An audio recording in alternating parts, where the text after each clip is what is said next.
Hello, my name is James Trost, and this is A2 Insight. Today's guest is Council Member Jack Eaton of the 4th Ward here in Ann Arbor. Mr. Eaton grew up in a variety of locations here in Ann Arbor, including Saginaw, Alma, and Kalamazoo.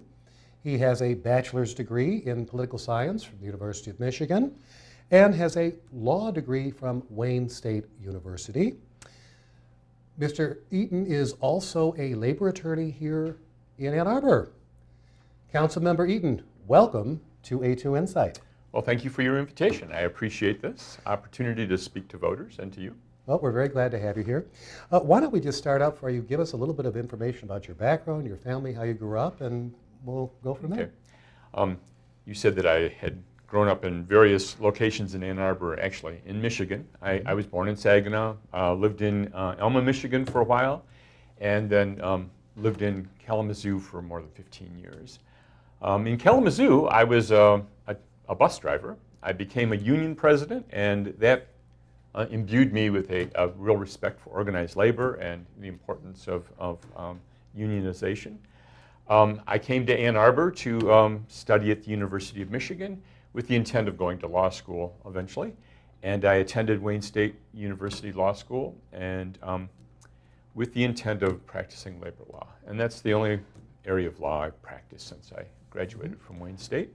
My wife Bitsy and I have lived in the Dicken neighborhood of the 4th Ward since 1996, or 98, I'm sorry. And we raised our 2 children there. They're both adults now. I would also correct that the law firm I work with is in Southfield. I commute there. And our firm represents public employee unions, mostly educators and transit workers. Well, that sounds very interesting. Thank you. As you know, for the public to understand that on August 8th are the primaries here in Ann Arbor, and you have a challenger this year. And as I would like to have everyone learn exactly who are running and that you spend the time learning about the issues, the first thing I'd like to know is, and this is kind of from just those of us who aren't in the political realm, what is it like to run for city council? What does it entail? Well, it's pretty fascinating. Actually, initially, I wasn't interested in running for office. In 2009, I assisted another candidate, Hatim El-Hadi, who ran in the 4th Ward. And I've also worked on campaigns for other council members, including Mike Anglin. In 2010, I was convinced by others to run. It's a really interesting task because it takes not just a candidate, but an entire team. So when I ran in 2012, I had a rather small group of volunteers helping me. I did most of the work, and I ended up losing by 20 votes. I think that convinced people that I was a viable candidate. In 2013, when I ran, I had an abundance of interest from a lot of volunteers, including some people who were experienced with local campaigns. And I went on with that effort to win the election by almost 2 to 1. So having a good team is an essential component. For me, having a team means that I get to spend most of my time productively going door to door and talking to voters. As a candidate, one of the skills that you learn rather rapidly is to listen. So most of what I do at doors is listen to what people care about. It both informs me about whether I'm on the right track or whether I have a chance of getting that person's vote. But also, if you win, I've done that a couple times, if you win, that informs you for the next 2 years or the term of your office, what your constituents care about. It kind of empowers you to go to council and know what the people in your ward have expressed to you as their concerns. Well, that is certainly an important aspect of being on the city council, going around and certainly visiting and meeting with people. Then I guess my question to you would be, as you have gone through the neighborhoods and you've talked to residents and you spent time doing that to find out what's on their minds, what would you say are the major issues facing our community in this city at this time? Pretty consistently over the campaigns I've run, the state of our roads has been preeminent on people's minds, whether you're going to work or coming home. you're going to notice that we have crappy roads. And we've placed a lot of emphasis on that. But going forward, really our biggest concern should be our budget. You know, our administrators are telling us that we're going to have tight budgets in the very near future. And so we have some significant needs. Our roads, our sewers, our water mains are all in pretty poor condition at the same time that we're headed towards tight budgets. So we really have some difficult choices to make. And I think that we have to recognize the burden that we've placed on property owners with taxes. Everybody just got their tax bill this month. And so everybody's acutely aware of how much they're paying in taxes. And I would be hesitant to support any new tax until we actually develop some budget discipline and really set our priorities to answer the concerns of residents before we get off into discretionary spending. Well, I'm sure that given the fact that the property tax statements are coming out, I'm sure most taxpayers would appreciate that sentiment on your part. There are specific issues, though, that I think that they relate to the Fourth Ward and the city at large, that people are concerned and what are we going to do as a city? And I've got a couple that I'd like to run through. Since you are on council, you have had to make public decisions about several, and I'd like to know your rationale behind them. The first one would be the perennial continuation of the library lot and its rather dramatic proposals to somewhere, and I'd just like to know, you've dealt with the endless proposals they've had. Why did you vote the way you are, and what do you think is going to happen to this specific property in downtown Ann Arbor? Well, let's preface this discussion with the recognition that that lot is public property. It's an asset of the city. You know, if we sell it off, that's a one-time sale. We get a little influx of money, and then, you know, it's no longer ours. So when we sell one of our assets, we should make sure that we're doing it for a purpose that represents what the city residents want. We've gone through a couple of permutations of what to do on that lot. Years ago, there was a proposal to sell it to a developer for a hotel and then to have a publicly subsidized conference center there. And they just didn't make economic sense for us to indebt ourselves for the foreseeable future. And of course that failed. And then more recently, we went through a process of identifying what to place on that. And Core Spaces was kind of the winning effort. And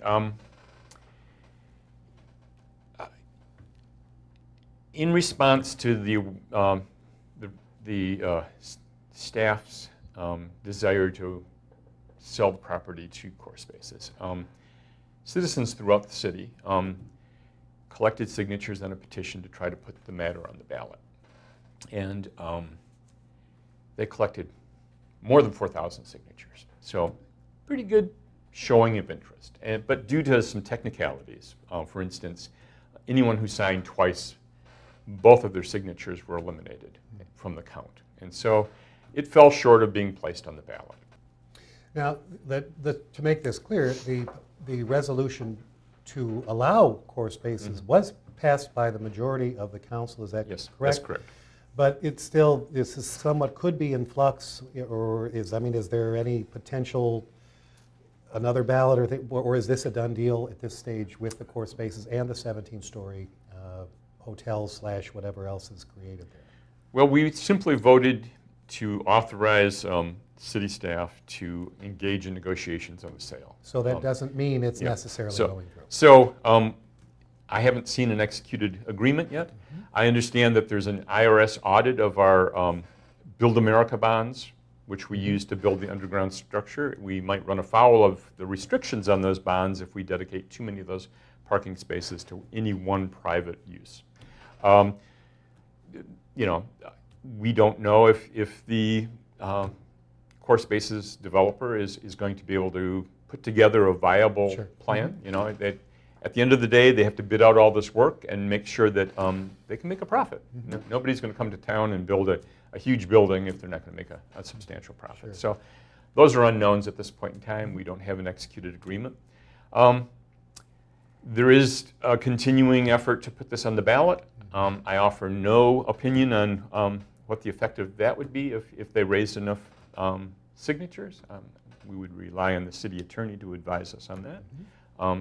But of course, that would complicate everything if they did. So at this point in time, we have made a commitment to sell this property if we can reach an agreement with that developer, and it's quite likely to go forward in some form, but then it will have to go through our entire planning process. So, Well, and there are a couple other projects I'd like to talk to, and this is, for me, someone who's lived here for many years, and this is just more of a, I don't know, historical or just kind of something that's interesting. The Tower Plaza is 26 stories tall, and it has condominiums on it, and that's, ever since we moved here, that's been the tallest building. And I moved from Minneapolis, and I kind of like the skyline. And for some reason, it seems to me that we have a concern about space issues. But is there some regulation, because it seems to me next to that, 10 stories is kind of the highest. Is there a reason why, even though we run out of space, in terms of green spaces, why we don't have more skyscrapers, or is there a restriction on that, or is a rationale behind? I'm just interested in why it seems to me the air doesn't cost. Why do we not have more taller buildings? Well, in fact, when the two tallest buildings were built, on Maynard and on South University, those developers had to seek a exception to the height limit that was in place at that time. Okay. And they got it, and we built those. And I think that in the years after that, there was a reaction to that, because I'm not sure that everybody wanted the entirety of downtown to be developed in a similar fashion. And these things go through ebbs and flows. So, the opposition to height dissipated, and we rezoned all of downtown, either D1 or D2, which really unleashes the ability of a developer to build something. In the past, A taller structure. Well, in the past, any given site big enough for a project might have lots of varying zoning, which gave the city a lot of leeway in negotiating what might go there, and that was troublesome to developers. And so we've kind of released that. Under the D1 and D2 zoning regulations, there is a height limit, and I'm sorry I don't remember it off the top of my head. But then there's also what's called premiums. If you do this or that, you can build it even taller than the basic limit. So there's a baseline. And one of the premiums that we were offering early on was if you built residential, then you could have a taller building. And that just happened to coincide with the economic downturn, the recession, when the only money that was available was to build for student rentals. And so we went which we have plenty of, by the way. Kind of an influx of high-priced student rentals downtown. But we're revisiting premiums, and we're likely to restrict what qualifies you for a premium height. But this particular project on the library lot is one of those. Interesting. And as I said, I've heard there was concern about the height based on the environment, shadows, and some other things, but I never did research, and I just thought about it. But this moves to a couple projects you've been fairly actively involved with, I assume, and this is one of these projects, again, that we don't seem to go anywhere further, and that would be the Amtrak station. I know that you've been somewhat vocal about where does this thing go? Does it go anywhere? Are we ever going to have any? I mean, I would love to. I don't go to Detroit. I mean, if I could get on a train and get down there in 30 minutes, or just any kind of improvements. I know there's been an issue about where do we place the Gandy Dancers a restaurant? What do you envision that we will have a new train station in Ann Arbor at some point? And what ideas do you have to make this come about? Well, that's the $2.8 million question. Oh, sorry, that's what we. Yes. I understand. A few years ago, we were awarded a $2.8 million federal grant to do the environmental assessment and preliminary engineering for a train site, and the clock ran out on that process at the end of June, as I recall. We're going to continue to do some of that, but basically from this point on, we're spending local dollars. We didn't burn through all of the $2.8 million. My preference tends towards expanding the current station. When it was designed, it was actually designed with expansion in mind. It's not a pretty station. It's not the Gandy Dancer. like I said, I came from Kalamazoo, and in Kalamazoo they renovated the historic station, and all modes of transportation, all of the city buses, Greyhound buses, Indian Trails, the train, all come to that same spot. It's a transportation hub, and it's gorgeous. You know, if we had access to Gandhi Dancer, we could have something pretty magnificent as well. But my biggest concern is the desire to put it on Fuller Road. You know, that property is parkland. And in Ann Arbor, we tax our residents 2 mills or something of that sort for acquisition and maintenance of our parks. And I think we should have been making a commitment that when we acquire parkland, that we maintain it as parkland. And if we set the precedent that any park that we have, any space that's designated as park, can be repurposed for anything, then that really undermines the commitment that we have with our voters with regard to the millage that we've been collecting. Our voters typically support park millages and park issues by about 75%, you know, and that's pretty overwhelming. I don't know if you know that. But, not percentages, that's great. Yeah, and so I have a number of concerns about the process that we've gone through. $2.8 million, and we didn't conclude it, you know, within the period of time we had. It kind of reminds me of a student who doesn't do any of the work during the semester and then tries to pull an all-nighter the night before the exam. That's kind of the rush we've been in the last 3 months, is to try to conclude this process before our access to the money expired. And that all by itself is of major concern. And so when Ryan Stanton from the Ann Arbor News submitted a FOIA request to see the communication between the Federal Rail Administration and staff, we might have gotten an explanation as to why we didn't make better progress sooner. But whole pages of the communication were fully redacted. I mean, even the bullet points in front of the paragraphs, you know, just pages of redacted materials. And I believe that because we're devoting local dollars, not just federal dollars, that our residents should have the right to know what this communication is. What held this up? Why haven't we made better progress? And so I brought a resolution to release that redacted information. Under the Freedom of Information Act, we can withhold information that's exempted under the Act, but we don't have to. And so there was no law that prohibited us from releasing that information. Again, that's one of those resolutions that did not pass, but it's, you know, if you purport to be in favor of open and transparent government, that's what it would look like. You know, informing the residents as to where all their money is going.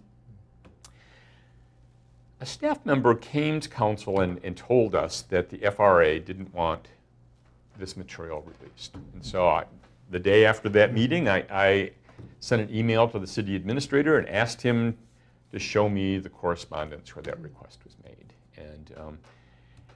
And eventually I got a response that they could find no such correspondence. So maybe it was a phone call, maybe it was a head nod, you know, maybe a wink, I don't know. But it wasn't a written request that we not release it. And so that's really, you know, a huge concern to me. So we have to understand that money that we've been spending on the train station, the local dollars, is money that we could have been spending on other alternative transportation issues like crosswalk safety, bike paths, you know, bike lanes. And if you look at our capital improvement budget, the top couple of capital improvement projects under alternative transportation all have to do with a very expensive train station, which may end up costing between $50 and $60 million. 20% of that will have to be covered with local dollars. So I guess ultimately this will be a continuing story as it relates to this going forward, given the I would say shenanigans about why we can't find out what's going on. And I appreciate your efforts, I assume, to find out why what possibly could be a motivation. We're just trying to build a station, but I understand your frustration. Okay, I want to just leave with one more specific issue before we go a little bit more broadly in terms of your re-election campaign. And that is something that I as a Fourth Ward resident, and it's a larger area, but the Packard Square project, and again, if you drive down Packard, this beautiful shell of nothingness is still there. And as I said, it's 10 years that this thing, I remember residents talking, and you weren't on council then, so it's not as if it's your fault, but I can remember going to meetings with the specific concern raised about this developer. I realized that I didn't learn later, they own the land, so that creates some complications. They specifically said this is going to lower our property values, we're going to lose our Krogers, we're going to lose everything, and we did. Now we have the shell, and I'm just wondering, do you see anything positive on the horizon with this specific, as residents who are in that area? I'm sure you've talked to them. What do you think? So I became involved in the Packard Square site long ago, before I was on council. When I was helping Hatim El-Hadi run in 2009, we started going to meetings. And at that point in time, the concern was the abandoned Krogers and the abandoned, other storefronts. And that was a huge concern because people were breaking in and squatting and just making it an undesirable neighborhood. And I continued to attend meetings about that site after that. I just kept coming because I'm basically at heart a neighborhood activist, and I wanted to see how they were organizing and how successful they were with their concerns. Now, in 2010, there was a move to change zoning regulations throughout the city, and this was one of those affected properties. Previously, you could only occupy 40% of the space, the site, with buildings, and that would give you a Kroger and maybe some condos in behind the Krogers, but it wouldn't give you a multi-story building. And in 2010, we changed the zoning so that I think that they can have 200% occupancy, which means if you cut it back enough for parking and some open space, you've got a multi-story building.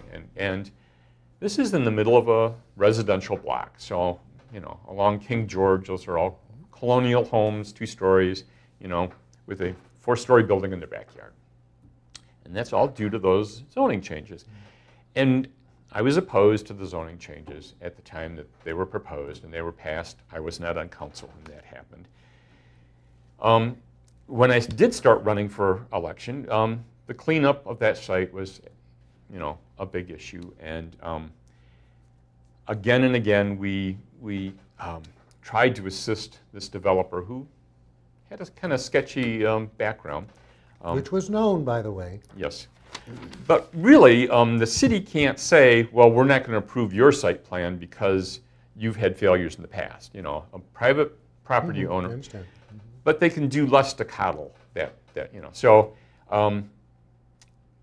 when he was unable to clean up the site to qualify for the brownfield tax breaks that he was going to get over the first 12 years or whatever of taxation on his project, the city went out and they got the state to come up with $1 million to tear down the buildings and clean up the site. After that happened, the city again favored him by amending his brownfield plan so he could use those tax breaks for other purposes, on the site. And again, they really tried to help this guy go forward. And I suppose that's better than having a toxic waste site there. On the other hand, if he had not had the lure of these tax breaks and these loans from the state, he may have just turned around, sold it to a different developer who might have come in. That is encouraging. It is, but with everything, I think from a citizen's point of view, all of these things have they just never seem to be completed. And again, this specific one is an eyesore, to say the least, when it just literally juts out when you walk down. It's awful. But at any rate, we can't. Yep. But your hope is that you could be representing us in the 4th Ward going into the future. And I guess the question I would ask you, as I did ask your opponent when I interviewed him, is where do you want to lead us as a community, not just the 4th Ward, but all the citizens of Ann Arbor, and where do you see us as a community in 10 years? So, well, it's the 4th Ward voters who decide who represents them. Once you're on council, you really owe a duty to the entire city. So I try to apply the same standards to anything anywhere in the city that I would in my own ward. You know, I don't believe that you just oppose the horrible project in your own neighborhood, but rather you look at, you know, the impact that these things are having throughout our city. Ann Arbor is experiencing just extraordinary success. People want to come here and build a building or start a business or just simply settle down and live with their family. And our challenge is going to be to manage that growth and that success. You know, our economic success is causing our property values to just go through the roof. You know, so although our millage rates are really not that high as a rate, you know, the number of mills that we pay, our extraordinarily high property values means that your tax bill is high. It's a huge burden. And this is having a real impact not only on people who have lived here their whole career and are on a fixed income, but people who are still working. You know, a teacher or a policeman or a nurse has a difficult time affording to live in Ann Arbor. And this is a huge challenge. And so we have to be mindful of the fees and taxes and that sort of thing that we impose on those people. We also have to make sure that as we look forward to this growth and this success, that we really do a good job of maintaining the quality of our life here. You know, our roads are crappy. We're starting to turn a corner. We have to maintain that focus. 10 years of neglect on our roads means that it's going to take a while to catch up. But we are starting, and if we don't lose our focus on things like that, any business that wants to move here is going to want good infrastructure, good support services, safe neighborhoods. And those are the things that people who already live here want. And so our first duty to the future is to take care of our current needs and obligations. I believe that. And a healthy economy really requires a well-maintained town. All right, well, that's certainly hopeful. We're nearing the end of our program here, but I also, since you are not running in an uncontested election, I realize you have an opponent, and I have had an opponent on a previous edition of A2 Insight. And I guess for the voters of the Fourth Ward, what would you say would distinguish you from your opponent, and what do you see that you could bring to the table that would be more advantageous, or why should someone vote for you? So I always hesitate to put words in the mouth of my opponent. He's capable of, you know, telling you affirmatively what he believes and what he would do. But recently we've been through some interviews and some forums where he's stated his position. And so I guess I would point out that I support being responsive to voters. My opponent told the Ann Arbor News that he would have opposed placing the library lot on the ballot. I think that's a clear distinction. Thousands of people in our town asked us to put that on the ballot, and we refused, and he would have supported that refusal. I support transparent government, open and transparent. My opponent told the Ann Arbor News that he would have voted against disclosing the communications between the Federal Railroad Administration and city staff. The reason we have a Freedom of Information Act is so that the residents of our town can be informed as to what we're doing. And keeping essential information from them means that we don't know why we didn't complete our environmental assessment on time. I support budget discipline and setting sensible priorities on spending, because we do have finite dollars, and it looks like it's going to get tighter and tighter in the coming years. My opponent told the League of Women Voters that he would be willing to discuss new taxes for addressing the dioxin plume, new water infrastructure, pedestrian safety, roads, and the future of transportation, whatever that means. We have an incredible tax burden, and I am hesitant to add to that burden with new taxes. So I think those are some pretty clear distinctions between my my opponent. That's okay. Good. Well, as I said, I have one more question, and this is the same question I did ask Jamie McGearla, and that is, you're asking for the residents of the 4th Ward for their vote on August 8th. And I do want to reiterate to folks, hey, vote, please. If you complain about the community because you don't like whatever, then don't be mad when you didn't vote. And there won't be a long line, particularly for those of us at Cobblestone Farm. This is not a presidential election. But if you want to make a difference, please register and vote. This is really what it's all about. But at any rate, you're running for re-election as the 4th Ward Council member here in Ann Arbor, and I would just like, let's say I'm a resident, you're walking in, opening my door, and give me your pitch as to why they should vote for you as opposed to your opponent. Well, first I want to agree with you. Primary elections are typically low turnout elections. 18 to 20% of the registered voters turn out and bother to vote. Quite often that can be the determinative vote in a city council election, so I hope everybody will take the time to vote. I have a record, and so I will actually propose that record supports my reelection. I have a good record of working with my council colleagues, even the ones who disagree with me on some things. I've co-sponsored more than 40 resolutions, most of which have passed with a majority support on council. This demonstrates my ability to work with colleagues. Fundamentally, I believe that Ann Arbor is a wonderful place to live. I believe that we have to work hard to protect what is good and unique about our town. You know, it's going through changes. They don't have to be for the worst. You know, the changes that we see can be for the better. They can add to our town rather than just make it like any other, you know, growing town. I believe that we have to promote restoration over demolition. We should have financial responsibility as our foremost goal rather than indebtedness. Currently, our pension plan is underfunded. Our retiree health care system is underfunded. We need to be responsive to the needs of our residents and our local businesses. And fundamentally, I believe that has been my role on council, and I just simply ask for a chance to continue the work that I've done in council. Thank you so much. Well, thank you. Council member Jack Eaton is running for re-election to the 4th Ward in the City Council here in Ann Arbor. I wish you the best luck. Again, please remember the voting for the primary will be held on August 8th. Make sure that you find out where your polling place is. And thank you for A2 Insight. My name is James Trost. Until next time.